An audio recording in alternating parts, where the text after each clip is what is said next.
Hey, it's me, Steve. It is August 25th, 2017, times 11:33.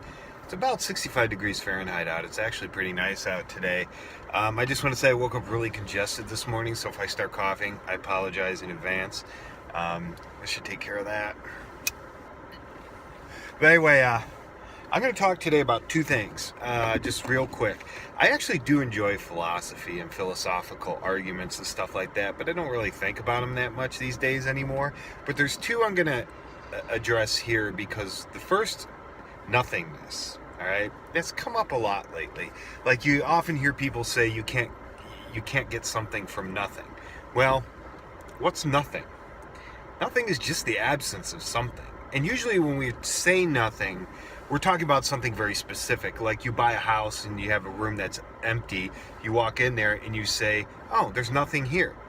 But there is something there. There's walls, there's floor, there's closet, there's air, there's heat. There is stuff in that room. It isn't nothing, all right? And why did I bring that up? Well, think about it. Try to think about absolutely nothing. Try to picture what that is. There's only one way I've ever been able to think about nothing. All right? Look dead ahead. All right? Dead ahead.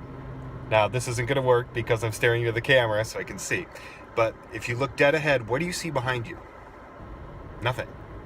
You don't see darkness. You don't see a void. You don't have a feeling that there's something there. You just can't see it. There's nothing. All right? Now, here, I'm looking into the camera, I can see that there is still stuff behind me, even though I can't see it. That is the best definition I can think of for nothing. For absolutely nothing. But in reality, nothing is kind of like infinity. Our little monkey brains can't really conceive what that is. All right? It's just words. It's like we put infinity into equations, but we can't picture it. And anyone who says they can is full of shit. We have the same thing. It's the same thing with the other way. Nothing. I mean, even space isn't nothing. Anything that has properties, especially ones that can be measured, are not nothing. I mean, even if you take a block of space, say 1 meter cubed, okay, and remove all the matter from it, it still has heat, length, width, height, and gravity, and other things we're not even aware of, all right, and other energy, okay? So that you can't truly have nothing in our universe. So when people say, well, you can't get something from nothing, it's a mute argument. It means nothing because they can't even define nothing. It's kind of like in the same way, it's just a word that's tossed out there. It's like we have a basic idea of, what it might be, but it really has no meaning, right? So when people say you can't get something from nothing, the basis of that argument is just pointless anyway, because they can't even picture that you can't define nothing. And if you can't define it, you can't use it in an argument. So that's number one. Number two, this is a shout out to Lanny because he's colorblind.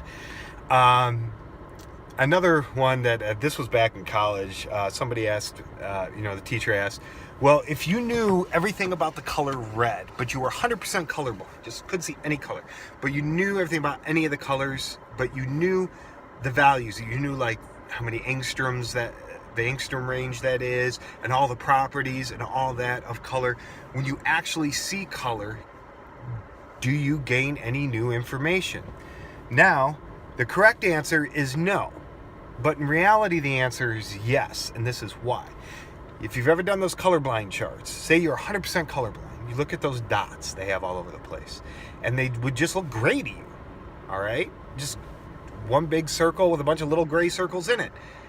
Now, if you could all of a sudden see color, you'll see that there's a number 3 in there, or 7, or whatever it is in there. So it is possible to gain new information just by being able to physically see color. Now, our color vision is very narrowly restricted, or our vision, the visible spectrum is nothing compared to all the electromagnetic radiation, the entire spectrum. So there's a lot we can't even see, and that narrow band that our senses can pick up really tells us how limited we are. This is why technology helps, But even if we take measurements or view something in ultraviolet light, we still have to translate that into color that we can see in the visible spectrum, because we can't see ultraviolet light. So that's just a quick little thing I wanted to talk about today, and I hope you learned something.